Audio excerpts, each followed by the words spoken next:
Assalamualaikum warahmatullahi wabarakatuh. Alhamdulillahirrabbilalamin. Wabihi nasta'inu ala umuri dunya wadin. Rabbi shrah li sadri wa yassir li amri wa hlul 'uqdatam min lisani yafqahu qawli, amma ba'du.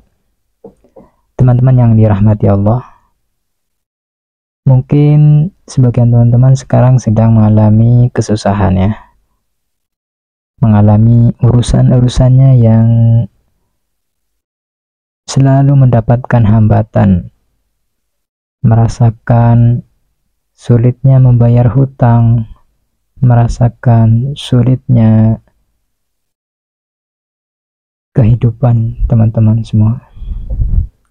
Ketahuilah teman-teman, segala sesuatu itu yang ada di dunia ini itu sangat berkaitan erat ya teman-teman, antara sebab dan akibat.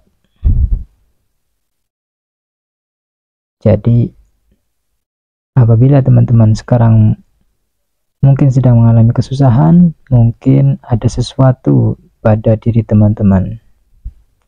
Jadi alangkah baiknya teman-teman semuanya atau kita semua ini melakukan introspeksi diri ya teman-teman. Ada apa dengan diri kita sehingga selalu mendapatkan kesulitan ya. Baik teman-teman, kali ini ada video yang menarik sekali ini teman-teman, yang ini akan memberikan motivasi buat teman-teman yang mungkin sekarang sedang mengalami kesusahan ya, mendapatkan. Dengan video ini teman-teman bisa mendapatkan ilmu manfaat ya, ilmu yang bermanfaat, yaitu dari cara bagaimana agar urusan kita itu diperlancar oleh Allah Subhanahu wa Ta'ala. Teman-teman silahkan menyimak video ini ya. Ada ceramah dari Ustadz Yasid bin Abdul Qadir Jawas hafizahullah ta'ala. Silakan disimak ya, untuk asupan rohani kita semua. Silakan disimak.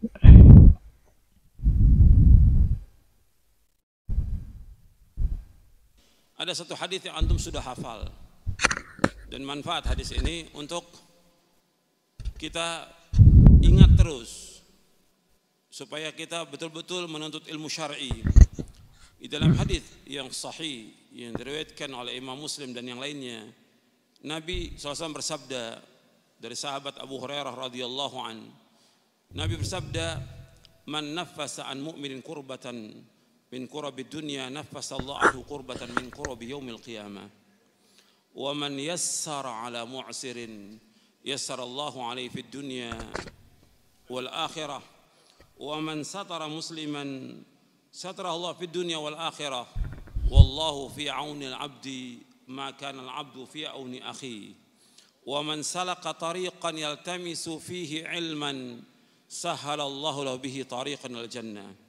Wa ma ijtama'a qaumun fi baitin min buyutillah yatluna kitab Allah wa yatadarasunahu bainahum illa nazalat alaihimus sakinah wa ghashiyatuhumur rahmah wa haffathumul malaikah wa dzakarahumullahu fi man 'inda wa man batta'a bihi 'amaluhu lam yusri' bihi nasabu."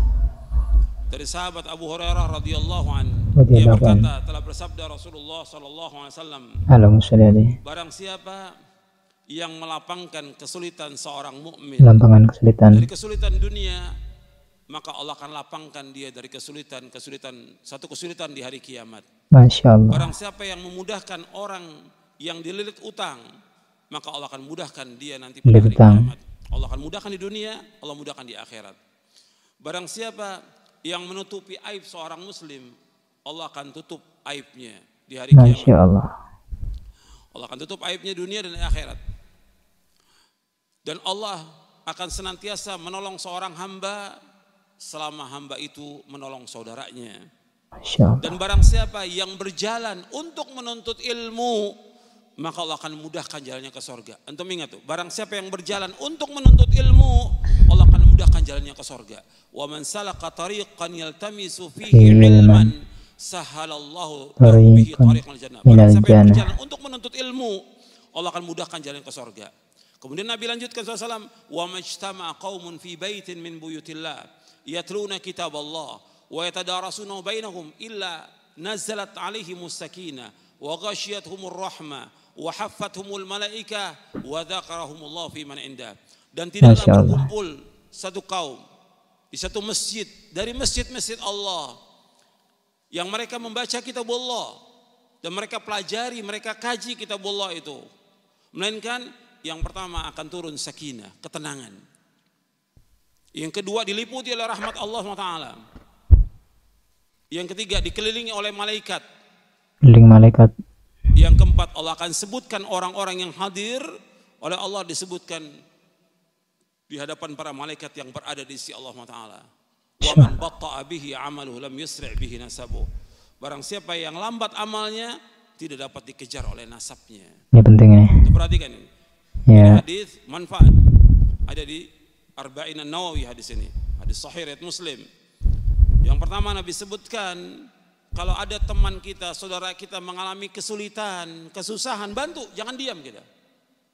Dia seorang muslim, kita kenal, kita tahu, apalagi dia saudara kita, tetangga kita, dia sulit, bantu. Allah akan hilangkan nanti kesulitan kita nanti pada hari kiamat. Masya Allah. Orang yang memudahkan, orang yang dililit utang, dia nggak mampu untuk bayar, susah hidupnya, dililit utang karena dia nggak ngerti. Dia berutang orang miskin, kita bantu untuk bisa membayarkan hutangnya. Atau dia hutang pada kita, yang kita lihat nggak mampu dia untuk bayar, kita bebaskan. Atau kita berikan tempo atau bebaskan, seperti Allah sebutkan dalam surah Al-Baqarah, wa in kana dzu usratin fanadhiratun ilai maisarah wa an tasaddaqu khairul lakum in kuntum ta'lamun. Dan jika orang yang sulit nggak mampu untuk bayar hutang, kamu tunda sampai waktu dia lapang. Kalau kamu sedekahkan itu lebih baik bagi kamu jika kamu mengetahui. Mudahkan orang yang dililit oleh hutang. Kemudian yang ketiga Nabi sebutkan, barang siapa yang menutupi aib seorang muslim, Allah akan tutup dunia dan akhirat. Jadi nggak boleh kita menyebarkan aib seorang muslim, apalagi dia orang-orang yang saleh, orang-orang yang baik, yang taat kepada Allah, taat kepada Rasulnya. Yang keempat, Allah akan selalu menolong seorang hamba selama hamba itu menolong saudaranya. Selama kita menolong seorang hamba, menolong seorang, Allah akan tolong kita. Yang kelima, Allah sebutkan, barang siapa yang berjalan untuk menuntut ilmu, Allah mudahkan jalan ke surga. Itu perhatikan tuh. Maka nggak boleh kita lepas untuk menuntut ilmu. Sampai kapan nuntut ilmu? Sampai wafat. Sampai terus, wafat kita yang harus menuntut ilmu semangat ya. untuk menuntut ilmu syar'i sampai kita diwafatkan oleh Allah. Belajar Quran dan Sunnah menurut pemahaman salafus soleh. Wajib gitu loh. Yang pokok yang pertama kita kaji tentang akidah. Kajian tentang akidah, bukan kajian tentang tematik-tematik, bukan. Bukan yang lain, bukan ceramah umum. Kajian Al-Quran was Sunnah, akidah yang pokok yang pertama kali. Kemudian selanjutnya, barang siapa yang berkumpul di satu masjid, dari masjid Allah, di masjid, kajian itu di masjid, bukan di rumah, di masjid. Barang siapa yang ngaji di masjid, nuntut ilmu di masjid, belajar di masjid, dia kaji kitab Allah, maka 4 Allah Nabi sebutkan. Yang pertama apa? Turun sakinah, ketenangan. Beda dengan di rumah, beda di tempat lain. Di masjid turun sakinah, ketenangan. Kalau kita belajar Quran dan Sunnah. Yang kedua, diliputi rahmat Allah yang sangat luas. Dan kita selalu mengharapkan rahmat Allah. Yang ketiga, dikelilingi oleh malaikat. Kalau kita dikelilingi malaikat mengepakkan sayapnya. Semua malaikat bersayap. Semua malaikat bersayap. Dia kepakkan sayapnya karena apa? Menghormati orang-orang yang menuntut ilmu. Masya Allah. Nabi bersabda SAW, innal malaikata la tada'u ajnihataha li talibil ilmi ridhan bima yasna'. Sesungguhnya malaikat mengepakkan sayapnya kepada orang-orang yang menuntut ilmu, ridho dengan apa yang mereka kerjakan.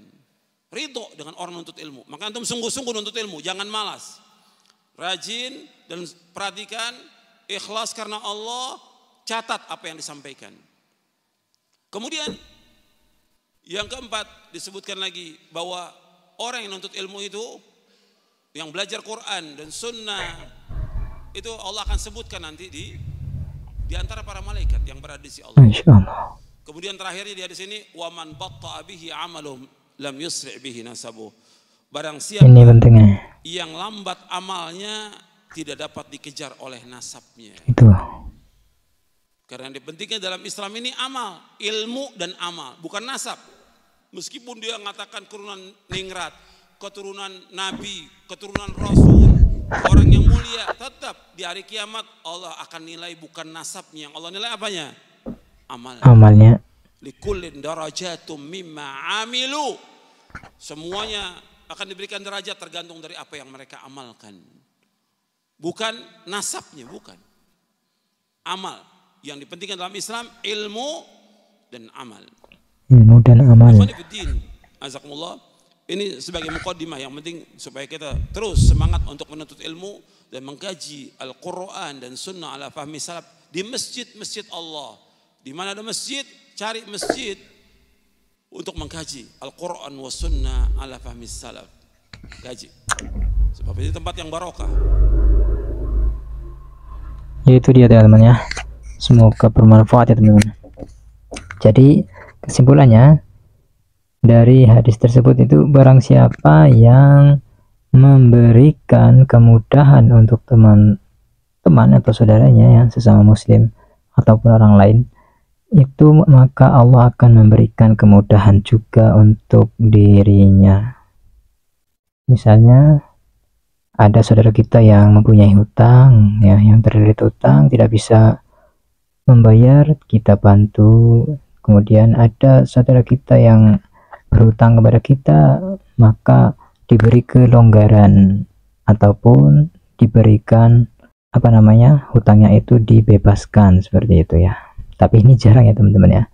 Kemudian barang siapa yang memudahkan orang menuntut ilmu, yaitu Allah akan memudahkan jalan menuju surga. Nah ini juga ya teman-teman, yaitu jika ada orang yang memudahkan orang lain untuk menuntut ilmu, maka Allah juga akan memudahkan orang tersebut ya, yang memberikan kemudahan, misalnya dengan memberikan sarana, memberikan izin. Misalnya suami memberikan izin istrinya untuk taklim gitu kan, untuk pergi ke majelis taklim, tentunya yang terdekat ya teman-teman, nggak boleh di luar kota gitu.